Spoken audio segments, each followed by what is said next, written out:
Halo semuanya, Assalamualaikum warahmatullahi wabarakatuh. Selamat siang semuanya, teman-temanku yang berbahagia, dan salam hormat saya kepada Bapak dosen yang saya cintai, Bapak Andri. Selamat siang, Pak. Oke, di sini saya akan menganalisis tentang tugas UTS yang diberikan oleh Pak Andri, di mana itu tentang suatu masalah yang kita akan bedah dan kita analisis di sini, teman-teman.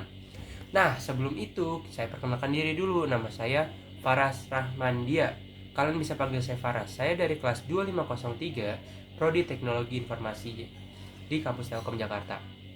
Oke, langsung saja kita masuk ke analisis masalah yang pertama.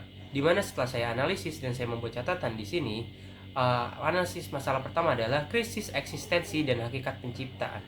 Di mana di dalam situ terdapat Farhan merasa hampa di tengah kesuksesan karirnya dan mulai mempertanyakan tujuan hidup serta keberadaan sang pencipta.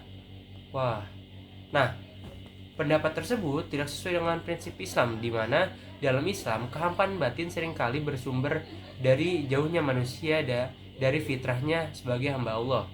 Manusia diciptakan bukan sekedar untuk mengejar materi, melainkan untuk beribadah. Nah, di sini saya mendapat landasan Al-Quran dan juga hadis, di mana dalam landasan Al-Quran ini ada dari Quran surat Az-Zariyat ayat 56. Nah, nanti muncul di sini teman-teman. Oke. Di mana menegaskan bahwa tujuan penciptaan jin dan manusia hanyalah untuk beribadah kepadanya. Nah, selain itu saya juga mendapat landasan hadis tadi, di mana Nabi SAW bersabda bahwa kekayaan hakikat bukanlah banyak harta, melainkan kekayaan jiwa, dari hadis riwayat Bukhari dan juga Muslim. Oke teman-teman, di sini kita masuk ke dalam analisis masalah kedua, di mana adalah sumber hukum dalam pengambilan keputusan etis. Nah, dalam kasus tersebut, Farhan dihadapkan pada proyek yang meragukan secara etika agama atau syubhat dan harus mencari dasar hukum untuk menentukan sikap. Nah, seorang muslim wajib mendasarkan tindakannya pada hierarki hukum Islam, Al-Quran, dan juga hadis. Proyek secara etika meragukan harus dihindari jika terbukti membawa mudarat atau melanggar syariat, di mana di landasan Al-Quran dari surat An-Nisa ayat 59 memerintahkan untuk mengembalikan segala urusan atau persalinan kepada Allah dan juga Al-Quran dan juga Rasul dan juga hadis, teman-teman. Nah, di sini saya juga mendapatkan landasan hadis dari hadis riwayat Tirmizi, yaitu tinggalkan apa yang meragukanmu menuju apa yang tidak meragukanmu. Oke, teman-teman.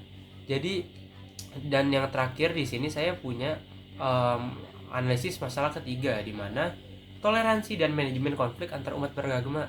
Nah, sebelumnya di Indonesia ataupun di belahan dunia manapun ini paling sering terjadi, di mana sikap toleransi antar umat beragama itu sangatlah banyak kejadian-kejadian yang terjadi, teman-teman. Nah, di sini terjadi ketegangan mengenai penggunaan ruang ibadah di kantor antara staf yang berbeda keyakinan agama. Nah, Farhan perlu menerapkan prinsip ukhuwah Islamiyah, di mana pengertiannya adalah persaudaraan sesama muslim, sekaligus ukhuwah wataniyah atau insaniyah, yaitu persaudaraan kemanusiaan atas tanah air melalui sikap toleransi atau tasamuh. Nah, landasan Al-Qur'annya ada di surat Al-Kafirun ayat 6, di mana untukmu agamamu dan untukku agamaku, dan Quran surat Muntaha ayat 8 yang memperbolehkan berbuat baik dan berperilaku adil kepada non-muslim yang tidak menerima agama. Oke teman-teman, pandangan ulama dalam hal tersebut adalah kerjasama dalam hal sosial dan fasilitas umum seperti ruang istirahat atau ruang ibadah itu diperbolehkan selama tidak memperpadukan akidah dan ritual yang berbeda, teman-teman. Jadi kita harus saling memiliki sikap toleransi antar umat beragama juga, teman-teman. Nah, demikian analisis yang dapat saya sampaikan mengenai masalah-masalah dalam narasi Farhan.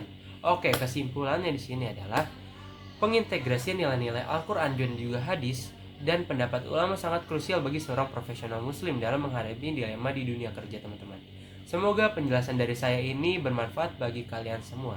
Sekian penjelasan dari saya, mohon maaf apabila banyak kesalahan. Wassalamualaikum warahmatullahi wabarakatuh. Dadah teman-teman, sampai jumpa di video selanjutnya.